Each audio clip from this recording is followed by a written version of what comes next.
The Jind news channel पे आपका स्वागत है। जैसा कि हम जींद की छोटी मोटी खबरें आप तक पहुंचाते हैं, अब जैसे चुनावी माहौल गर्म हो चुका है, जिसमें कि जिला परिषद और नगर चेयरपर्सन के चुनाव भी सरकार जल्द ही डिक्लेयर करने वाले। इसके बारे में आज हम बात करेंगे अनुराग खटखट जी से, जो कि उचाना से वार्ड नंबर 7 से अपनी दावेदारी जता रहे हैं। इनके पिताजी एक सामाजिक कार्यकर्ता के रूप में, एक अध्यापक के रूप में भी अपनी छवि छोड़ चुके हैं, जिनका कि कोई औचित्य ही नहीं है, जिनकी कहावतें भी बहुत अच्छी थी और हर किसी के साथ मिलकर चलते थे, किसी नाम के वो मोहताज नहीं थे। डॉक्टर वजीर सिंह जी, जिन्होंने कि अच्छी शिक्षा विधि दी, भगवान को जल्दी प्यारे हो गए, उसके लिए भी हमें अफसोस है। इसके बारे में आज हम बात करेंगे अनुराग जी से, वो किस मुद्दे पर लेकर अपना चुनाव लेके चलेंगे। हमारे चैनल पे आपका स्वागत है भाई साहब। बहुत बहुत धन्यवाद मेरी ओर से और हमारे संगठन की ओर से। आपके चैनल को बहुत बहुत शुभकामनाएं कि आप निरंतर लोगों की आवाज़ उठाते रहते हो, इसके लिए आपको बहुत बधाई पेश करते हैं। आप जैसा कि वार्ड नंबर 7 उचाना से जिला परिषद का चुनाव लड़ने की तैयारी कर रहे हैं, आपके क्या मुद्दे होंगे जिस पर आप चुनाव लड़ेंगे?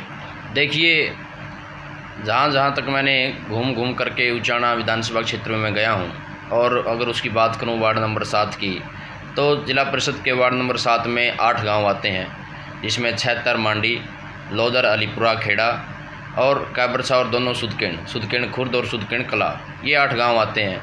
इन 8 गांवों में मैं सबसे ज़्यादा मानता हूं कि पीने के पानी की दिक्कत है और निकासी, गंदे पानी की निकासी की बहुत बड़ी समस्या है। अब पिछले दिनों बारिश हुई, उसमें भी देखने को मिला कि पानी की निकासी न होने के कारण जो है 3-3, 4-4 फीट पानी जो है गलियों में खड़ा, 76 में, मांडी में इस प्रकार से मिला कि लोग बहुत परेशान हुए, दुखी हुए। मैं मांडी में जाके भी आया था, वहाँ जाकर के मैंने स्वयं देखा था कि लोगों के घरों के आगे 3-3, 4-4 फुट पानी जो है बरसात के 2-3 दिन बाद भी खड़ा है। ये बहुत बड़ी समस्या है।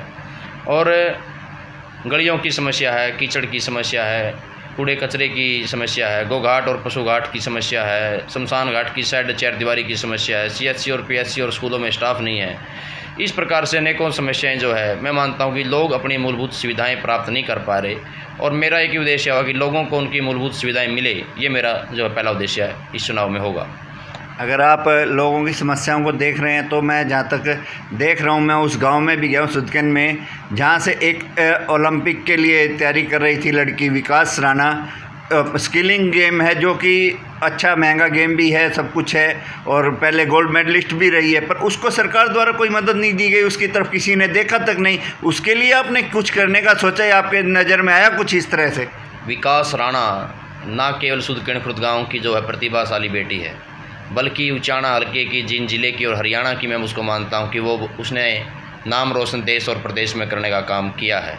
और ये सरकार की नीति गलत है कि बेटी बचाओ, बेटी पढ़ाओ, बेटी खिलाओ का नारा जो देते हैं, और समय आने के ऊपर जो है बेटियों के साथ उनके साथ अत्याचार किए जाते हैं, उनका शोषण किया जाता है। और हमारे यहाँ से डिप्टी CM साहब हैं दुष्यंत चौटाला जी, चौधरी वीरेंद्र सिंह के बेटे हैं सांसद ब्रजेंद्र सिंह जी, मैं उनसे भी अपील आपके चैनल के माध्यम से करता हूँ, क्योंकि आज सरकार में वो लोग बैठे हैं, अगर वो चाहें तो उसको आसानी से एक नौकरी जो है आसानी से दिलवा सकते हैं, ताकि और भी अन्य बेटियों की देश और प्रदेश के अंदर, हल्के के अंदर जो है, ये उनके अंदर हौसला आए कि अगर हम खेलेंगे, पढ़ेंगे, लिखेंगे तो निश्चित तौर से विकास। इसलिए मैं आपके चैनल से जो है ये मांग करता हूँ, आपके चैनल के माध्यम से, कि जो जहाँ तक मेरी आवाज़ पहुँच पा रही हो सरकार में बैठे लोगों को, कि विकास राणा को जो है जल्द से जल्द नौकरी दी जाए, ताकि गांव का नाम भी रोशन हो और हमारी बहन का जो है हौसला बढ़े।